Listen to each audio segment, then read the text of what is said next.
semua, ketemu lagi di channel Tessa Nanda. Kali ini kita akan membahas materi kelas 10 yaitu usaha dan energi. Tapi pada part ini kita akan membahas tentang usaha saja. Bagi yang belum subscribe channel Tessa Nanda, silakan di subscribe dulu dan aktifkan tombol lonceng agar mengetahui postingan-postingan Tessa Nanda berikutnya. Pada video kali ini kita khusus akan membahas tentang materi usaha dulu. Untuk energi kita akan bahas di video selanjutnya. Dari SMP, bahkan mungkin SD, Ibu yakin kalian sudah pernah mendapatkan materi usaha. Masihkah kalian ingat apa itu usaha? Dalam kehidupan sehari-hari, Ibu yakin kalian sering mengucapkan kata usaha. Misalnya, kalau mau pinter berarti usaha kalian adalah belajar. Kalau mau perutnya kenyang, usaha kalian adalah makan. Ya, banyak lagi usaha yang kalian lakukan. Tetapi apakah usaha itu sama dengan pengertian usaha di fisika? Misalkan ibu mendorong tembok. Ibu sudah mendorong tembok ini dengan kekuatan penuh ya. Udah dengan gaya yang besar ibu mendorong tembok. Tapi temboknya tidak bergerak juga. Nah, yang ibu tanyakan, apakah ibu melakukan usaha?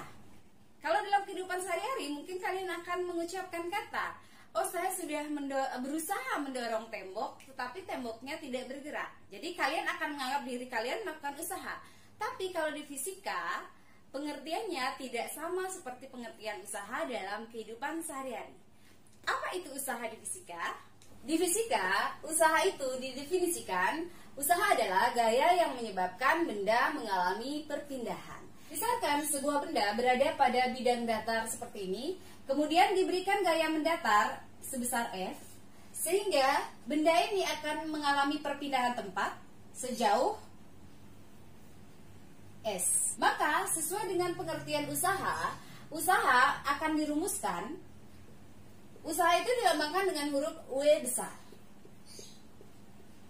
Usaha sama dengan gaya yang menyebabkan benda mengalami perpindahan atau kali S. Sehingga usaha atau W itu adalah F dikali S. Gaya yang menyebabkan benda mengalami perpindahan. Dengan F ini adalah gaya, satuan gaya adalah Newton, kemudian S ini adalah perpindahan. Satuan perpindahan itu adalah meter, kemudian W tadi adalah usaha.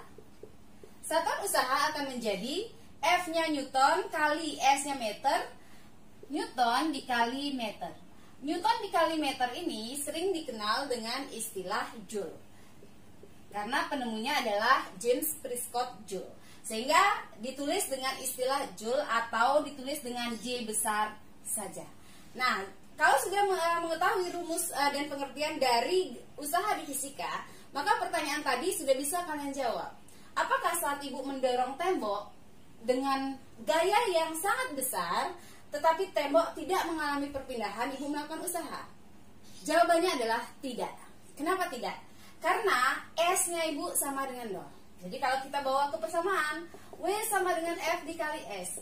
Walaupun gaya yang ibu berikan ini sangat besar, tetapi kalau dikali S, S-nya itu 0 karena benda tidak berpindah, maka otomatis usahanya tetap akan sama dengan 0.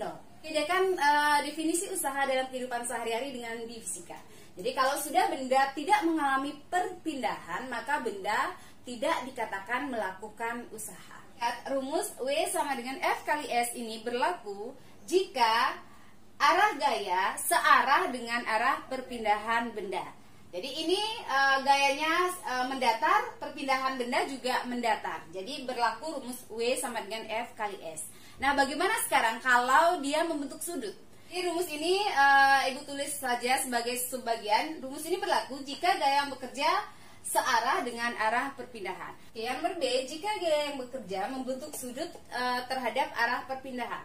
Misalnya suatu benda ditarik dengan gaya F sehingga membentuk sudut theta terhadap bidang datar.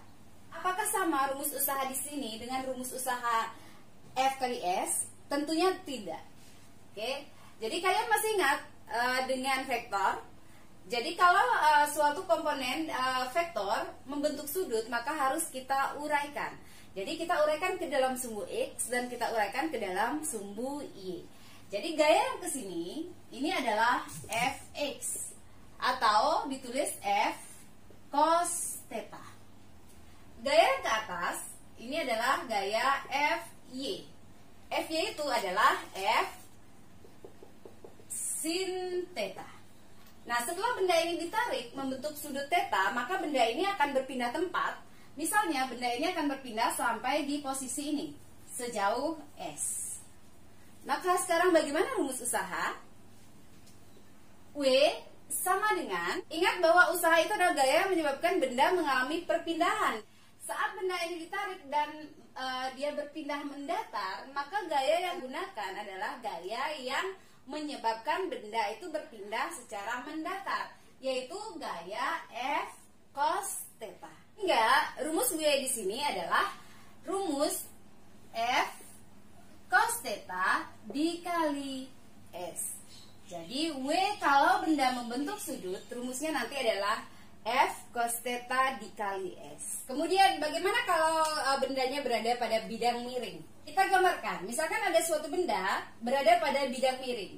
Sudut bidang miring itu adalah theta. Nah, kita harus bisa menggambarkan dulu gaya apa yang bekerja pada benda ini. Kita menganggap dulu bidang miring ini adalah bidang miring yang licin ya, tanpa ada gesekan dulu ya. Oke, yang pertama pasti ada gaya berat. Kemana arah gaya berat? Pasti menuju ke pusat bumi. Jadi di sini akan ada gaya berat yang kita sebut dengan istilah W. W-nya W kecil, gaya berat. Kemudian pada sumbu X, ini sumbu X ya, akan ada gaya kita sebut dengan WX dulu. Jadi kalau di koordinat ini adalah koordinat X, kemudian pada sumbu Y, ini adalah sumbu Y, ini akan ada gaya juga yang ke sini. Ini kita sebut dengan dulu WY. Kita mau menguraikan dulu. WX itu apa sih? WY itu apa sih? Itu yang dulu kita uraikan. Oke, secara matematika, kalau ada sudut sebesar theta yang ada di sini, maka kalau kita proyeksikan ke gambar ini, maka theta ini akan berpindah ke tempat ini. Maka di sana akan ada theta. Nah, setelah itu coba kita tarik garis ke sini, kita proyeksikan, maka yang kita tarik garis ini mendatar ini akan sama dengan WX. Jadi kalau ini Ibu tebelkan, ini Ibu tulis ya, tebelkan. Garis datar ini akan sama dengan WX, sehingga kalau di sini Ibu tulis ini adalah WX. Dan yang di sini ini adalah WY, yang di sini adalah WY. Sekarang berapa besar WX dan WY? Kita kembalikan ke rumus sin dan cos. Sin theta itu adalah demi. Apa itu demi?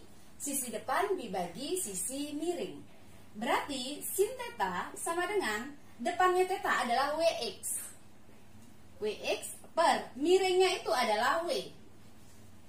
Kenapa W-nya miring? Kalian lihat di sini dia akan membentuk sudut siku-siku. Ini adalah garis miringnya. Setelah kita mengetahui bahwa sin theta sama dengan WX per W, maka WX akan sama dengan W dikali sin theta. Inilah rumus WX.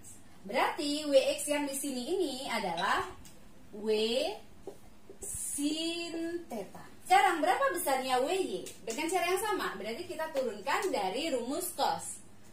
Kalian ingat bahwa cos theta adalah sami sisi samping dibagi sisi miring. Sisi samping dari sudut ini adalah WY. Sisi miringnya adalah W. Sehingga dari sana kalian akan mendapatkan WY sama dengan W cos theta. Jadi pada bidang miring WX ini adalah W sin theta, sedangkan WY di sini adalah W cos theta. Nah, setelah itu kita sekarang mencari rumus usaha pada bidang miring. Benda pada posisi ini setelah mendapatkan gaya sebesar W sin theta, maka dia akan berpindah tempat, misalkan dia sampailah ke dasar. Sehingga dari sana kita akan bisa menurunkan rumus usaha sama dengan F dikali S. Sekarang besarnya F-nya berapa? Besarnya F ya sama dengan gaya yang menyebabkan dia berpindah. Yang menyebabkan benda di sini berpindah tempat di sini adalah gaya mendatarnya ini, gaya W sin theta, bukan gaya W cos theta. Benda ini tidak bergerak naik turun begini, bukan? Kalau seandainya benda ini bergeraknya naik turun begini, berarti yang menyebabkan benda berpindah adalah gaya W cos theta. Tetapi dia berpindah mengikuti gaya W sin theta. Sehingga di sini F-nya itu adalah W sin theta dikali S. Bedakan antara W di sini dengan W ini. Kalau W di sini, Ibu ralat aja ditulisnya. Ini adalah W kecil, W berat. Kalau W di sini, ini adalah W usaha, W besar. Makanya hati-hati dengan huruf besar dan huruf kecil. Jadi rumus usaha pada bidang miring, kalau seandainya tidak ada gaya gesekan, itu adalah W kali sin theta dikali S. Dengan W kecil ini adalah berat, yang rumusnya nanti adalah M dikali percepatan gravitasi bumi. Nah, biar kalian tidak bingung, Ibu uraikan lagi. Berarti W akan menjadi, W kecil ini adalah M kali G dikali sin theta dikali perpindahan. Ini adalah rumus usaha pada bidang miring. Ingat, ini tanpa gaya gesekan.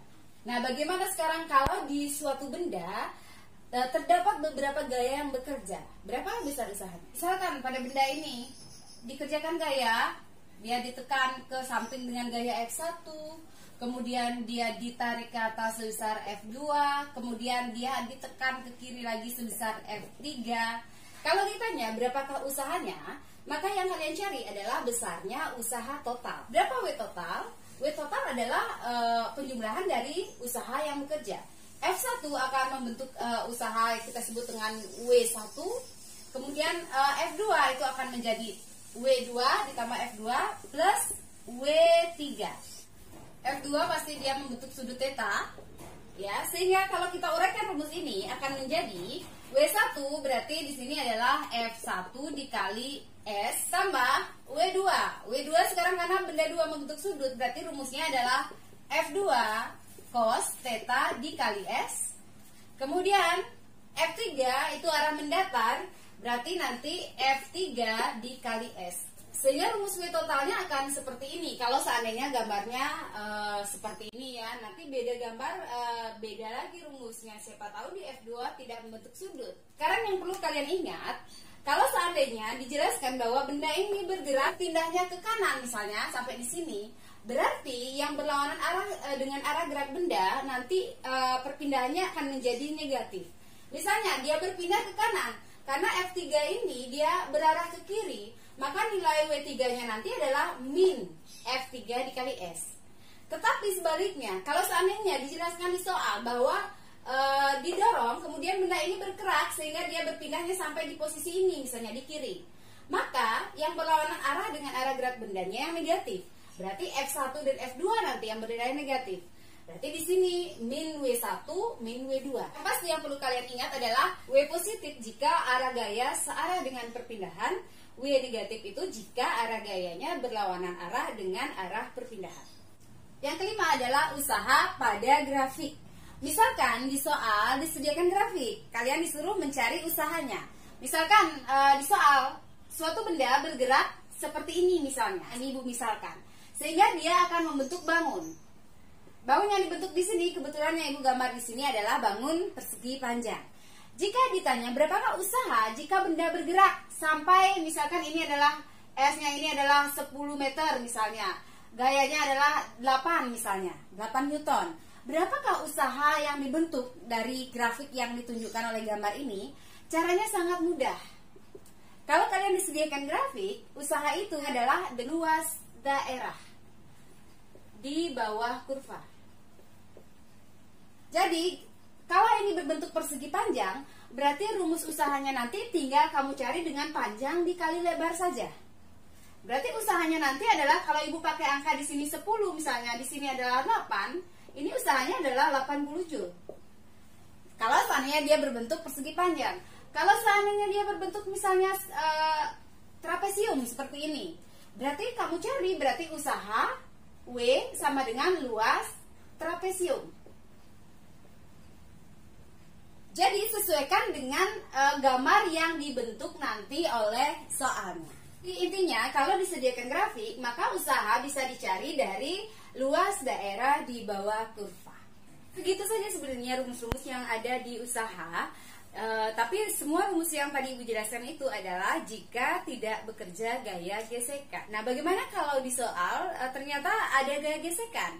Nah, Ibu bahas sedikit ya yang berhubungan dengan gaya gesekan. Siapa tahu nanti ada di soal. Oke, kalian perlu mengingat bahwa gaya gesekan adalah gaya yang arahnya berlawanan arah dengan arah gerak benda. Jadi gaya gesekan Ibu jelaskan sedikit saja, sebenarnya ini mungkin di luar materi usaha dan energi, tapi karena kadang-kadang di soal ada yang disediakan koefisien gesekannya, berarti ada gaya gesekan. Jadi kalian harus tahu, wajib tahu ya. Gaya gesekan di sini Ibu lambangkan dengan F gesekan aja, FG saja untuk membedakan. Jadi gaya gesekan adalah gaya yang berlawanan arah dengan arah gerak benda. Kalau dirumuskan, F gesekan itu rumusnya adalah mu dikali N. Mu ini adalah koefisien gesekan. Jadi koefisien gesekan itu bisa koefisien gesekan statis kalau bendanya diam, koefisien gesekan kinetis kalau bendanya bergerak. N ini adalah gaya normal. Gaya normal itu satuannya adalah Newton. F gesekan ini adalah gaya gesekan. Satuan gaya gesekan jelas adalah Newton, karena mu koefisien gesekan itu tidak bersatuan. Kalau seandainya gaya gesekan ini muncul di soal, misalkan Ibu gambarkan ya, pada bidang datar misalnya ditarik ke kanan oleh gaya F.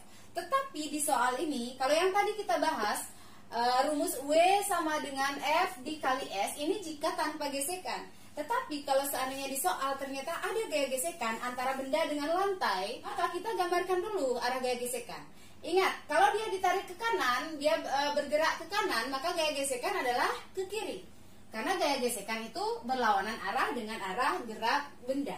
Berarti kalau dia berpindah ke kanan, maka gaya gesekannya itu adalah ke kiri. Sehingga nanti kalau ditanya berapakah usahanya, usaha itu kan sebenarnya adalah sigma F dikali S. Sigma adalah jumlah gaya yang bekerja. Berarti di soal, karena ada dua gaya yang bekerja, F yang searah dengan arah perpindahan dan gaya gesekan yang berlawanan arah dengan arah perpindahan, otomatis F gesekan ini akan bernilai negatif. Sehingga nanti rumusnya sigma F-nya nanti adalah F min F gesekan dikali S. Jadi tinggal dikurangi dengan gaya gesekan. Demikian juga kalau bendanya ada di bidang miring misalnya. Jadi kalau Ibu gambarkan, ada benda di sini, ditarik dia ke bawah oleh gaya W sin theta sehingga benda ini berpindah tempat. Tetapi ternyata antara benda dengan bidang miring terdapat gaya gesekan. Jadi gaya gesekannya tentu arahnya adalah ke atas. Kalau bendanya bergerak ke bawah, gaya gesekannya adalah ke atas, berlawanan arah dengan arah gerak benda. Maka berapakah besarnya usaha sekarang? Jadi usaha itu adalah sigma F dikali S. Berarti yang searah dengan arah perpindahan bernilai positif, W sin theta, karena FG berlawanan arah berarti min F gesekan dikali S. Jadi rumusnya nanti akan begini kalau ada gaya gesekan. Contoh soal nomor 1, seorang anak mendorong kursi dengan gaya mendatar sebesar 40 Newton sehingga kursi tersebut berpindah sejauh 2,5 meter. Berapakah usaha yang dilakukan anak tersebut? Jadi kalau kita tulis langsung diketahui, mendorong kursi dengan gaya mendatar berarti F sama dengan 40 Newton. Sejauh berarti itu ada perpindahan, S sama dengan 2,5 meter. Berapakah usaha yang dilakukan anak tersebut? Yang ditanya itu berarti adalah usaha. Berarti langsung saja W sama dengan F dikali S sama dengan masukkan angka 40 dikali 2,5 sama dengan 100 Joule. Nomor 2, disediakan gambar. Kemudian untuk memindahkan benda sejauh 10 meter, gaya F melakukan usaha 250 Newton.